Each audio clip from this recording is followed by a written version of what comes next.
Hello, everyone. My name is Matt Arant from Arant Academic Planning, and this is another installment in our virtual information session series where I am joined by admission representatives from schools all across the United States, Canada, and Europe. And these schools represent a wide variety of school types, whether it's liberal arts colleges, or state research universities, women's colleges, men's colleges, and everything in between. And from schools across like I said, US. Canada, and Europe. And tonight I'm joined by Zucel Gonzalez Aguilar from Santa Clara. So, Zucel, you want to take things over? Yeah, absolutely. Thank you. Hello, everyone. My name is Zucel Gonzalez Aguilar. I'm an associate director of undergraduate admission at Santa Clara. And when I have particular territories that we oversee, but if you're ever trying to find the counselor for your particular area, if you just go to our website, which is scu.edu/find your counselor, you can find the full page and territories breakdown. So find who the counselor is for your particular territory. But thanks for joining us. I'm going to walk through our general presentation and then talk about the institution, the application related information about Santa Clara. So to give a little bit of an overview for where we're located. So we're in California in the Bay Area. We're in an area called the South Bay. In the Bay Area, the three largest cities make this inverted triangle. We have SF, Oakland, and then San Jose, which is the city we're right next to. Santa Clara is a city. It's just a smaller city within the Bay Area, but those are the three largest cities in the area local to us. We have about 50% of our students from California, from Northern California, and then Southern California is pretty balanced in this split there. Outside of California, it's about 47%-ish outside of California, which includes about 7% international students. Our top states outside of California are Washington, Illinois, Connecticut, Colorado, Oregon, New York, Texas, Massachusetts, Hawaii. Those are our largest states and areas for us. For where we're physically located within Santa Clara, part of our campus is on a busy street, the other half is tucked into a neighborhood. So we're not in the middle of a huge city, but still have great access to all the Bay Area, Northern California. What I like about the physical location of campus as well is right across the street, there's a bus and a train station. So it's helpful to navigate further into Northern California, or especially if you have an internship in another part of the Bay Area, really easy because just across the street to get to the train station. So makes us really connected to the greater Northern California area. Something unique about us, especially because most schools within the US are semester-based schools, we're quarter. So our terms are in total 11 weeks. 10 of those are instructional. The 11th is finals week. So the pace is a little bit faster than your 15-week standard semester school system. But there's pros and cons. You get through material faster and get through your credits and courses faster. But obviously the speed is something to adjust to. So our calendar year starts a little bit later because we go a little bit later. So move-in weekend is about a month after the standard semester schools because we go about a month after. So there's benefits and costs to that, but the quarter system has been really good and really helpful for us. And in Northern California, it's as well. Stanford and then UC Davis join us as quarter system schools. So we're not on an island by ourselves in the area for other schools that are also on a similar quarter system. We are a Jesuit institution. There are over 20 within the US in terms of colleges. Jesuits are an order of Catholic priests within the church. So they're an order, their order focuses on education, service. That's the biggest components of Jesuit education. And there are three Jesuit institutions in the state of California: University of San Francisco, Santa Clara, and then LMU, Loyola Marymount University are the three Jesuit institutions in the state of California. Like I said, Jesuits focus on the education and service aspect. It's about developing and having you grow mind, body, and spirit, being people for and with others. These are common Jesuit sayings. The focus is how can you use what you are interested in, what you are studying, what you are involved in to better improve, to be a consistent participant within your community. So that's a big part of who we are.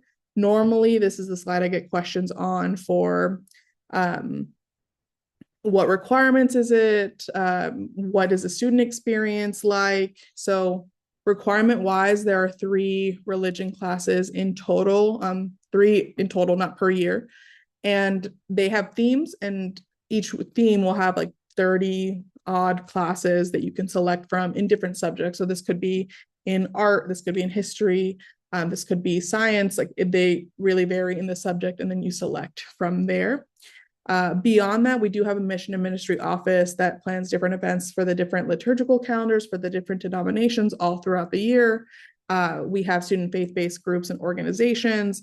Of course, we are a Catholic institution, so we have our Catholic Mass within our mission church. We're the only school that's attached to a mission in the state of California, so we're one of the oldest schools in the state as a result. Um, but those are optional aspects. If you want to engage with them, you're not required to. The biggest way that you're going to engage most with Jesuit education is, again, that focus on service, and in particular trying to show you how you can integrate that as a part of your life. So it's not just that you're serving your community while you're in college, but you take that with you after graduation. Like for example, the Society of Women Engineers just finished like a 10-week free coding camp for local middle and high school girls within the area. The business school has a free business advisory program for local small businesses, so on and so forth. So that's where you're going to run into it the most of that focus on Jesuit education, and that focus on being people for and with others, just being and focusing on servant leadership is a big part of who we are. And requirement wise, again, the three courses, but you'll see who we are as an institution, what we value through all of our different programming courses, all of that. So size wise, we're about 6,500 undergraduate students. So we're a medium institution, but on the smaller end of that medium range. The largest classroom has like 77 seats, somewhere around there. And then your usual classes, though, are 25 to 35, with your largest class being 50. So medium-sized school, smaller medium-sized school, but smaller academic feel in the classrooms, all classes taught by faculty. We do have TAs, but they either are there to help like grade, or they run the lab. They're not the ones teaching the courses, but again, all classes taught by faculty. You can see some stats there for student faculty ratio, our class size, our retention rate. So that's how many students return from their first year to their second year, and our 4-year graduation rate. So within the institution, we have 3 schools in undergraduate admission. So, and we have 3 for arts and sciences. It's about 50% of the student body. It's the largest. It will typically always be the largest at any of the schools that you look at. Sometimes it's called like letters and sciences, but it will typically be the biggest. So that's where 50% of our students are. The Levy School of Business is about 30%, and then the School of Engineering is about 20%. So that's where students are at the institution within those 3 schools. The more competitive one is business, but by like 5% or so. So with College of Arts and Sciences, about 50% of the spots, Levy School of Business, about 30%, and the more competitive one and School of Engineering, about 20%. We read and admit primarily by the school. So if you're applying to us and you weren't sure what major, that's okay. It would just be like undeclared College of Arts and Sciences, undeclared business, undeclared engineering. So that's how we would read and admit the students primarily by the school. You can select your major if you know it. But because of the spaces, like 50% being in arts and sciences, that's how we read is by the school. So we're not direct admit by a major. You don't have to apply to a major in your sophomore year to start in your junior and senior year. We don't have any impacted programs. I know that's often a question that we get. We have our more popular majors, and that's pretty usual for any school. So like the biology and the arts and sciences, finance and like business, computer science and engineering and mechanical in the School of Engineering being by like volume wise, some of our most popular majors, but they're not impacted. You're still graduating within 4 years. You still are getting your courses. Those are just where we get quite a large amount of applications overall. When you're applying to us, you select one school, one major. I know sometimes depending on the school, you can add a secondary option, but for us, it's one school, one major. And then later on, you can add a minor while you're a student here, but not on the application side. You do that while you're a current student. You can minor across the schools for right now. The only minor with the restriction is business analytics. That's a minor reserved for business majors. The other ones are open. Some of the more popular ones do have an application process, but you can minor across the schools, which is pretty typical for students. And you can take classes in the other schools as long as you meet the prereqs there. But those are the three schools. Those aren't all the majors that we have. We can't fit them all in one slide. So you can take a look at what the undergraduate programs that we offer, but that gives you a look of our general programs. We do have 4+1 programs if that's something that you're interested. We have that for the business school in marketing and finance, if I remember correctly, and then engineering, it's our master's degrees there. For the business school, it's not the MBA. Our MBA program is for working professionals within the area, so it's an evening part-time program.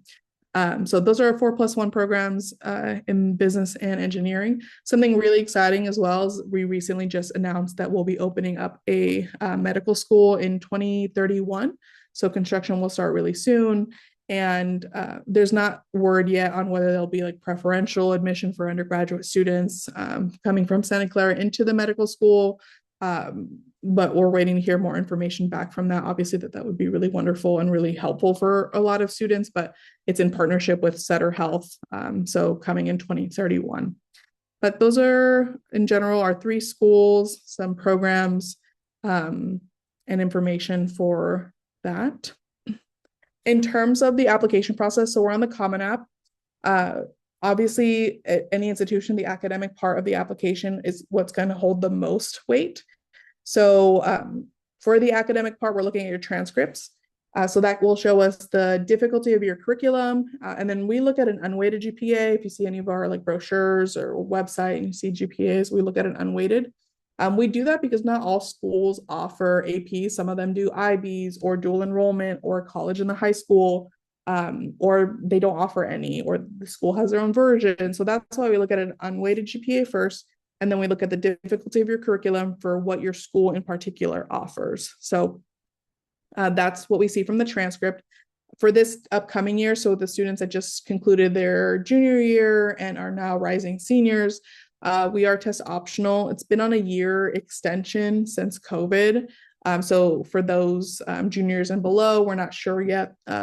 Hopefully we'll remain test optional. That's what we would like, but that hasn't been decided yet. For those applying this current cycle, this upcoming cycle, it will be test optional. Statistically, it's less than half of our students that submit test scores. So it's up to you on whether you would like to submit them, but our averages are going to be really high because at any test optional school, the average test score will be high because who's going to submit them? Those who test well are usually the ones who self-select and submit their test scores. SAT or ACT doesn't impact whatever you want to choose, and we do super score as well. So that's the academic side, and then we'll look at the personal components. So your involvements, letters of rec, writing in your application, and that can be in the Common App. And then we do have two short answer essays as well. There's 250 words, so short responses in addition to your Common App essay. So those are the aspects of the personal side that we see, because we'll look at your academic aspects, but we also really want to look at alignment for what kind of institution that we are and who we want to grow into, to see the student body coming in, and to be able to curate that is really important. So I encourage you, for any school that you're looking at, to look at the mission, look at where they want to grow into, like if they have a like impact statement or a like 10-year plan, to look at that and see if that's something that you want to be a part of. Because that's something that, as we're evaluating applications, we're going to look at in your app as well. So what these are on the slide are middle 50% for the three schools. So they're not minimums, they're just where most students fell in terms of GPA. Again, they're unweighted here for the three schools. It just gives you an idea for where most of our incoming class for the three schools fell into. So in terms of the deadlines, we have an early timeline, which is November 1st. We have early action, which is apply early, find out early, no binding, no commitment, you just find out early. And then early decision one is the option for the binding.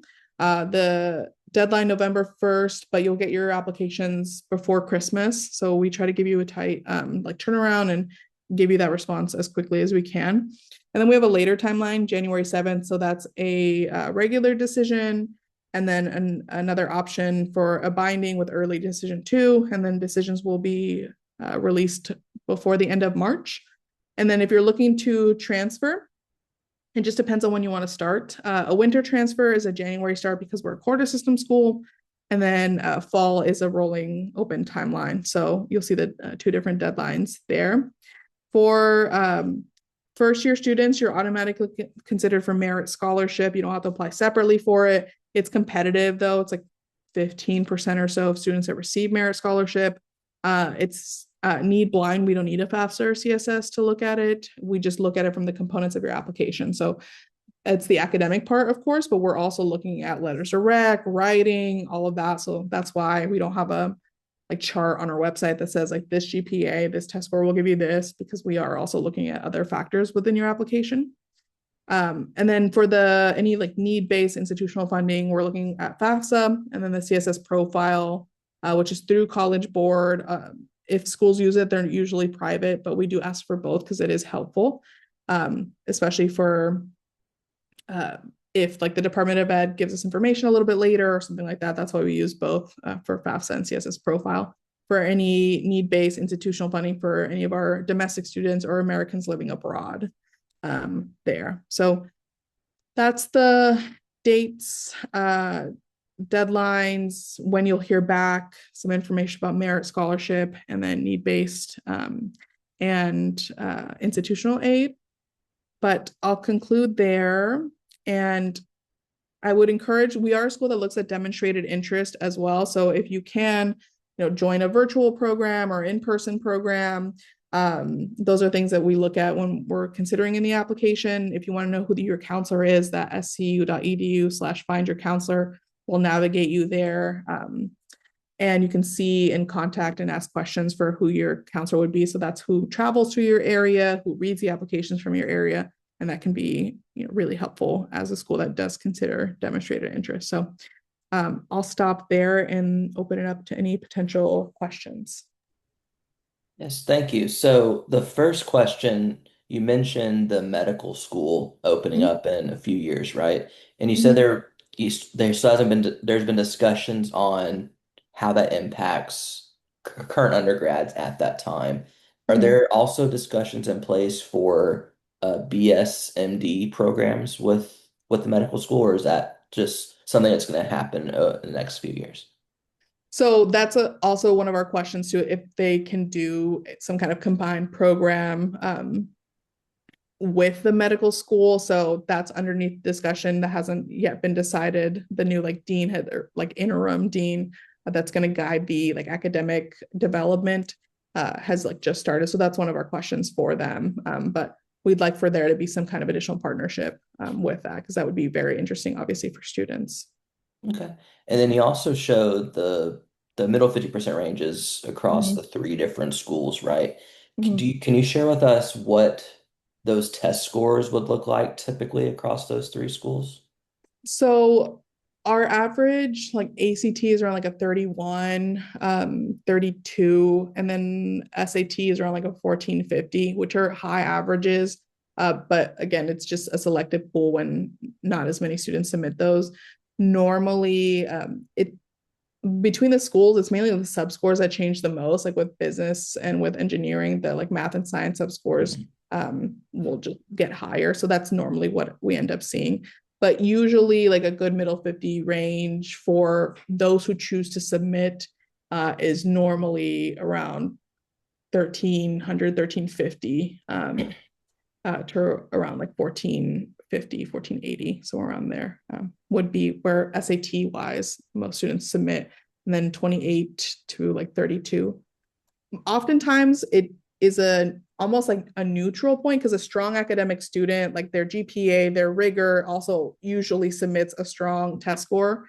Where it can be most beneficial is maybe their profiles, like maybe on the lower end of the middle 50s, or maybe they got a C in math, but their math sub score was like a 750 or something like that, where it can show us proficiency. That's where it can be the Mhm. most beneficial, outside of obviously like just a really strong score, but often a student that submits a 1500 or 1550, 1600 is often a 4.0, is taking all the APs, so on and so Yeah. forth. And we can see that with or without that test score. Mhm. Okay. And my final question is not really academically related. So you kick things off talking about where you're located, right? So Mhm. in the heart of Silicon Valley. So I was Mhm. wondering with how kind of tech is perceived Mhm. today, especially, can you describe to us what for those students that are interested in your school but really don't want to work in tech, Mhm. what does that experience kind of look like for them, right? You know what I'm saying? Because when you No, think fair. about that area, it just seems like Mhm. tech is the only game in town. Can you kind of Mhm. share with us what other opportunities would be available for students at Santa Clara?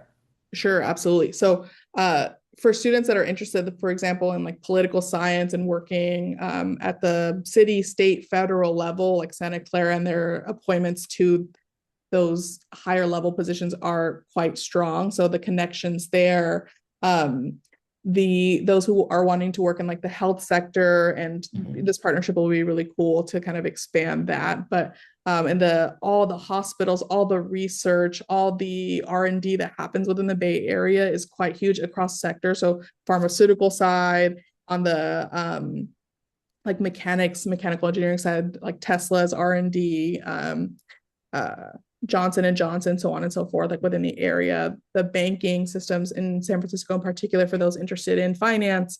Uh, Hmm.